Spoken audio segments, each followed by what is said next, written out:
यहाँ पर भी पुलिस का कोई ना कोई घूम रहा है तो मेरी आवाज सुन रहा होगा तो जाकर पुलिस ग्वालपोखर के बड़े बाबू को बोल देना कि विक्टर बोल के गया है कि तृणमूल का मंत्री और उसका भाई संतरी को लेके जो पुलिस गुंडागर्दी कर रही है ग्वालपोखर में, कि आम गरीब आदमी मजदूर आदमी जो सच का साथ देना चाहता है, जो जुल्म और जालिमों के खिलाफ बोलना चाहता है, जो तृणमूल के गुंडागर्दी और रिश्वतखोरी के खिलाफ आवाज उठाना चाहता है, उसको झूठे मामले में पकड़ के थाना में बंद करके उसको परेशान किया जाता है।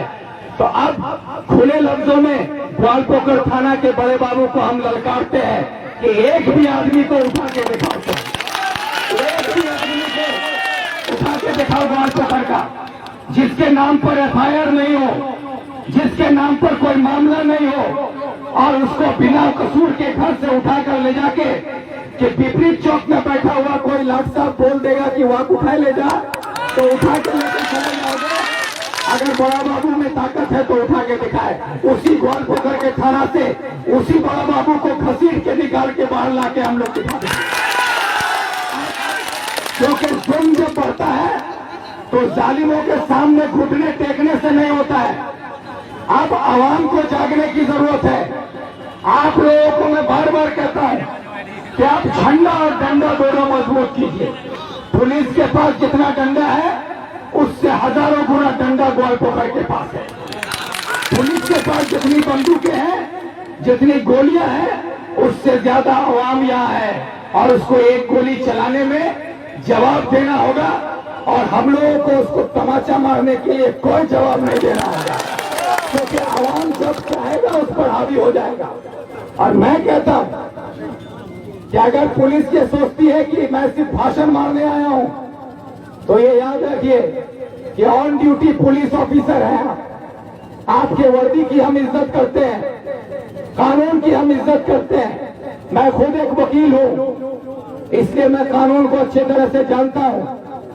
लेकिन अगर पुलिस जो कानून का रक्षक है, ग्वालपोखर में मंत्री और संतरी और तृणमूल के चमचों के कहने पर अगर कानून का भक्षक बनती है, तो ऐसे भक्षकों को तमाचा मारना भी हमको आता है।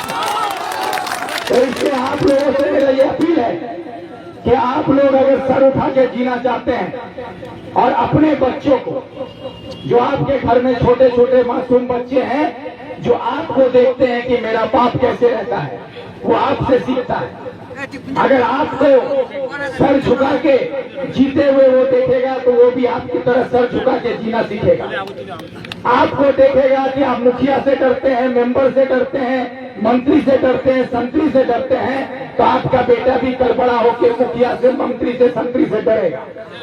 अगर आप चाहते हैं कि आपका बेटा समाज में बेखौफ बेबाक होकर सर उठा के जिए, तो पहले आपको सर उठाना सीखना होगा। और अगर आप सर उठा के जीने लगे तो आपका बेटा आपको अपना हीरो मानेगा, उसको लगेगा कि मेरा बाप जैसे सर उठा के जीता है उसी तरह हमको जीना होगा। तो अपने आप को बेटा का, अपने बच्चों का हीरो बनिए और इन नालायकों से डरने की जरूरत नहीं है। जो खुद गलत है, जो खुद गलत है उससे डरकर आप सबसे बड़ी गलती करते हैं। जो चोर है डरेगा वो, जो आपको लूटता है डरेगा वो, इसलिए डरने की जरूरत नहीं है। और डर किस बात का है? मंत्री हो गया तो डरना होगा। इस गुलाम रब्बानी को पहले रबड़ स्टैंप बना के रखी थी, बिना दफ्तर का मंत्री, हम ही चिल्ला चिल्ला के उसको मंत्री बनाए थे। ये तो सच्चाई है, अखबारों में छपा था कि उसको बिना पोर्टफोलियो का मिनिस्टर बनाया गया था और रब्बानी साहब को यह भी नहीं पता था कि हम मिनिस्टर हैं या नहीं। जब हम विधानसभा में सवाल उठाए तब जाके इस पर चर्चा हुआ, अखबारों में आया, तब पता चला कि वो बिना दफ्तर का मंत्री, सिर्फ लाल बत्ती लगा दिया। तो उसको चिल्ला चिल्ला के हम बोले थे कि ग्वालपोखर का जो मिनिस्टर का लाल बत्ती दिया गया है गुलाम रब्बानी को, गुलाम रब्बानी हो सकता है कि वो अपने आप में बेवकूफ हो, लेकिन पूरे उत्तर दिनाजपुर को बेवकूफ बनाने का कोई हक नहीं है सरकार का, क्योंकि मैं भी उसी सरजमीन से आता हूं जहां से रब्बानी आते हैं। तो रब्बानी अगर बेवकूफ बनना चाहता है तो वो लाल बत्ती लेके बेवकूफ बना रहे, लेकिन मैं अपने जिला के लोगों को, सरकार को बेवकूफ बनाने नहीं दूंगा। अगर मंत्री बनाना है तो पूरी तरह बनाओ या तो फिर हटाओ। तब उसको मंत्री बनाया गया। आज वही मंत्री को देख के आप लोग डरते हैं, जिसको पता ही नहीं कि मंत्री होता क्या है। तो इसलिए आप लोगों से हम कहना चाहते हैं कि मंत्री को देख के डरने का जरूरत नहीं है, और वो भी किसको देख के डरते हैं? जो मंत्री हमारे इलाके की आवाज सरकार के सामने नहीं रख सकता।